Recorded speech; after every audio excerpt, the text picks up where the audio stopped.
En décembre 2020, la Chine inaugurera solennellement un nouveau pont. Il mesure près de 16 km de long et s'étend de la Chine continentale jusqu'à Pingtan, une petite île dans le détroit de Taïwan.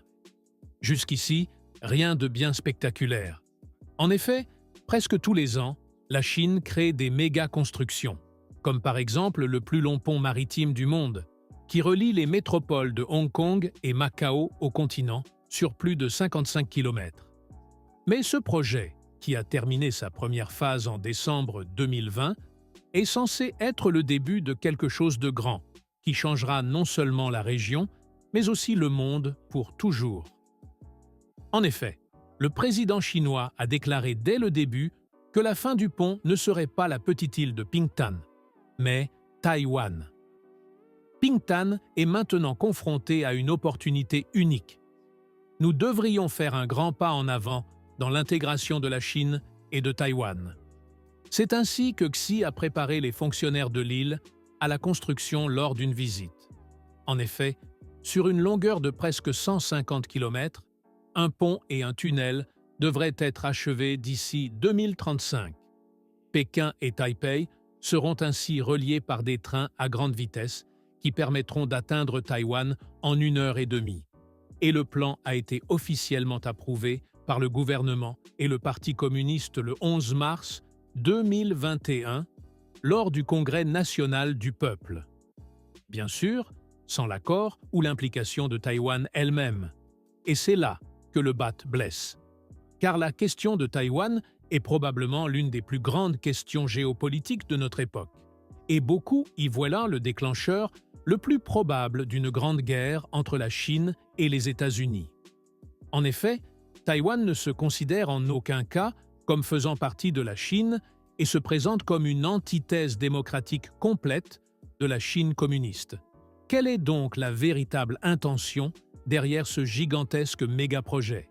Quel est l'as dans la manche du gouvernement chinois et le début de la construction?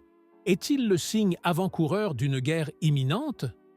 Nous nous penchons sur toutes ces questions passionnantes dans la vidéo d'aujourd'hui. Amuse-toi bien. Le conflit entre la Chine et Taïwan remonte à la guerre civile chinoise. À l'époque, le Parti communiste chinois s'est imposé et le Parti national chinois, jusqu'alors au pouvoir et dirigé par le Kuomintang, s'est retiré à Taïwan. Deux gouvernements ont ainsi vu le jour, celui de la République de Chine à Taïwan et celui de la République populaire de Chine sur le continent. Alors qu'au début, la plupart des pays considéraient le gouvernement de Taïwan comme le souverain légitime de toute la Chine, cette situation a fortement évolué au cours des décennies suivantes. Aujourd'hui, Taïwan n'est plus reconnu que par 12 pays plutôt insignifiants. Cependant, le gouvernement est toujours soutenu par des acteurs puissants comme les États-Unis et de nombreux pays européens. En effet, le régime nationaliste de Taïwan s'est transformé au fil des décennies en un régime très démocratique, ce qui explique pourquoi Taïwan est aujourd'hui en tête de nombreux classements des libertés individuelles. C'est donc l'antithèse exacte de la Chine continentale autoritaire. Mais pour Pékin, il est clair que Taïwan fait partie de la Chine et elle ne cesse de dire qu'elle souhaite l'unification par tous les moyens.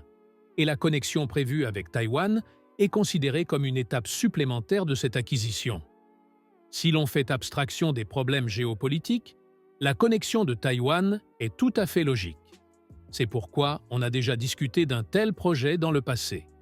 Mais ce n'est qu'après que le Parti communiste chinois ait pris le contrôle de la Chine continentale en 1949 que des propositions sérieuses ont vu le jour.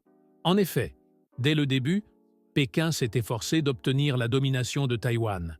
Dans les années 1990, alors que les contacts économiques et sociaux entre Taïwan et le continent s'intensifiaient, les propositions semblaient alors effectivement réalistes sur le plan politique. L'amélioration des relations bilatérales à cette époque a conduit à un intérêt accru pour les possibilités de faciliter les voyages et le commerce. Mais Pékin a rapidement changé de cap, devenant de plus en plus agressif envers ses voisins. Ainsi, la Chine a déjà montré dans d'autres domaines et projets qu'elle n'accorde généralement que peu d'importance à l'opinion des autres acteurs. Depuis des années, Pékin crée plusieurs îles artificielles dans les zones maritimes d'autres pays, afin de renforcer sa revendication de souveraineté sur la mer de Chine méridionale. Cela provoque régulièrement des troubles diplomatiques avec les pays riverains, comme les Philippines, le Vietnam ou la Malaisie. Il en va de même pour le pont et le tunnel entre Hong Kong et le continent, qui a été vu d'un œil critique par la plupart des habitants, car il devait renforcer le pouvoir du gouvernement chinois sur la région administrative spéciale. Pour rappel, Hong Kong était une colonie de la couronne britannique jusqu'en 1997, mais elle a finalement été rendue à la Chine, sous la condition du principe « un pays, deux systèmes ». Hong Kong devait ainsi bénéficier de la plus grande autonomie possible pendant 50 ans, et le système juridique, économique et éducatif, ainsi que les libertés et les droits de ses citoyens étaient garantis.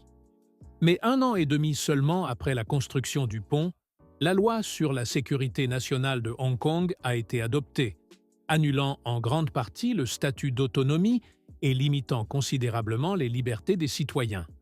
Nous voyons ici la stratégie claire du Parti communiste.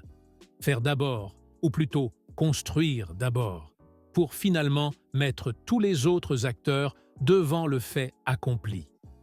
La Chine sait que c'est le meilleur raccourci pour beaucoup de ses objectifs internationaux, car cette stratégie est toujours très efficace, car ce qui est mis en place est difficilement réversible.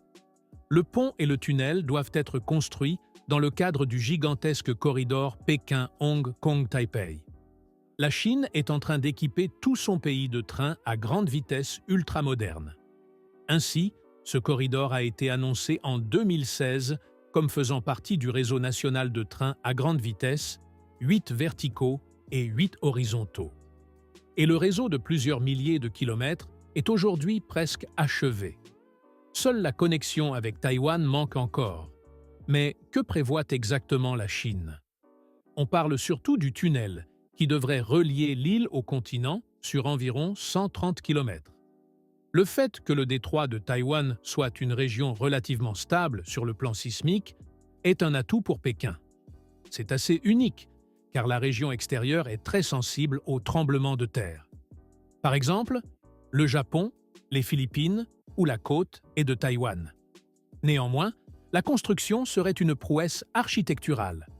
À titre de comparaison, le tunnel serait presque 4 fois plus long que la liaison entre la France et la Grande-Bretagne dans la Manche, et toujours 3 fois plus long que le tunnel sous-marin le plus long à ce jour, le tunnel Seikan au Japon.